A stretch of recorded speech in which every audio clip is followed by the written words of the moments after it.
Après avoir quitté ses fonctions officielles, on le retrouve au cœur d'un drame survenu il y a bientôt 20 ans.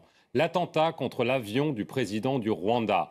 L'événement déclencheur du génocide. Paul Baril, bonjour. Bonjour. Alors on va parler du Rwanda parce que ces jours-ci sort un livre qui s'appelle Le capitaine Baril brise le silence, la tragédie du Rwanda, ses origines, ses coupables, aux éditions Jean Picolec. Et vous n'y allez pas par quatre chemins, à savoir que vous prenez à rebours la thèse officielle qui veut que ce sont des extrémistes Hutus qui ont descendu, entre guillemets, l'avion du président Habyarimana, qui était lui-même Hutu mais jugé trop modéré, pour ensuite déclencher le génocide contre les Tutsis. Pour vous, cette thèse est totalement fausse. Dites-nous pourquoi. Parce que d'abord, on n'a jamais donné le nom de ces extrémistes. On parle d'un groupe d'extrémistes. Moi, je voudrais savoir lesquels ont appuyé sur la détente. Et je suis un enquêteur, je suis un gendarme et fils de gendarme. La première question qu'on se pose, à qui profite le crime ? Le crime, il profite à une seule et même personne, c'est Kagame. Sans cet attentat, il ne serait pas chef d'État aujourd'hui. Paul Kagame, qui était donc le leader du Front patriotique rwandais, le mouvement rebelle de l'époque. Non, il n'était pas le leader du mouvement patriotique, il était le chef des services de renseignement de l'Ouganda. Il était militaire ougandais, il percevait un salaire ougandais et il a été en Amérique faire des stages dans les unités spéciales américaines avec un passeport ougandais. C'était un rebelle et c'est un terroriste avéré.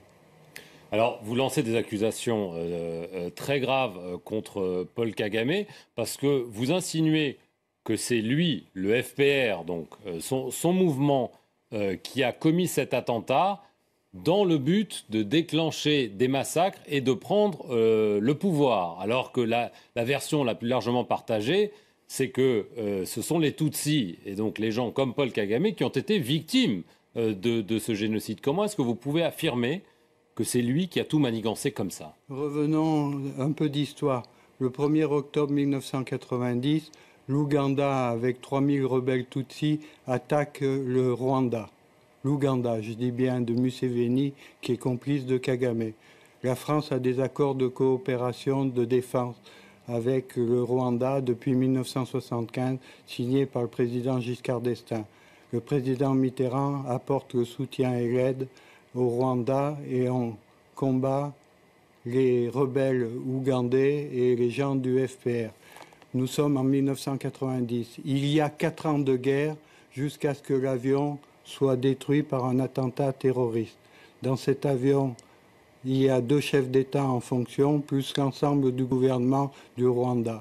C'est le déclencheur et c'est le point que Kagame s'appuie pour laisser massacrer les Tutsis de l'intérieur, c'est-à-dire ceux qui sont restés au Rwanda, qui sont considérés par Paul Kagame comme des collaborateurs. Ça n'a rien à voir avec les Tutsis de l'extérieur.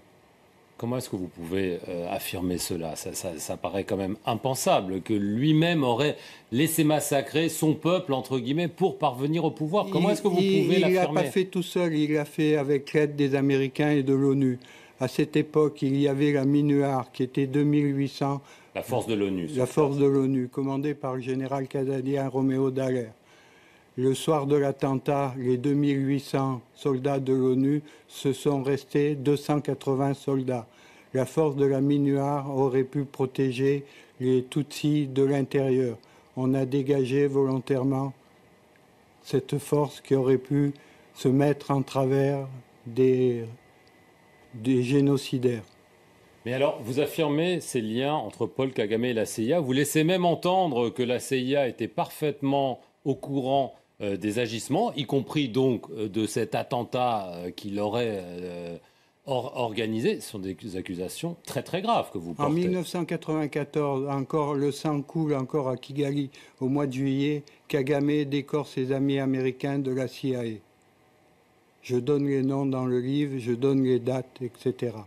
En 1994, au mois de juillet, il les décore et il les remercie de leur aide et de leur soutien. Est-ce que ça veut dire que la CIA est impliquée dans cet attentat? Ils sont impliqués dans le plan global de chasser les francophones de la zone des Grands Lacs, pas seulement du Rwanda, mais également des autres pays voisins. Il faut savoir que la CIA avait un ami et un complice qui est le président Museveni.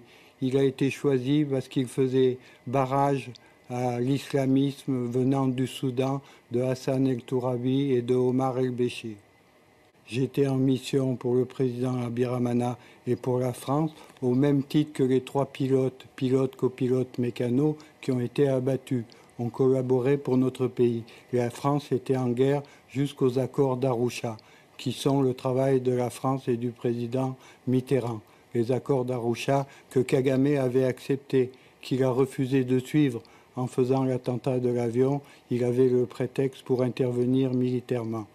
Et concernant, je faisais partie du même dispositif que le pilote, que copilote et le mécano qui appartenait à une société civile qui s'appelait la SATIF. C'était pour le travail de la France, de notre pays. Je voudrais rappeler, parce que c'est important, le juge Bruguière, qui n'est pas quelqu'un de rigolo, qui a pendant 20 ans a mené la politique antiterroriste en France, avait établi 9 mandats d'arrêt internationaux concernant Kagame et son team.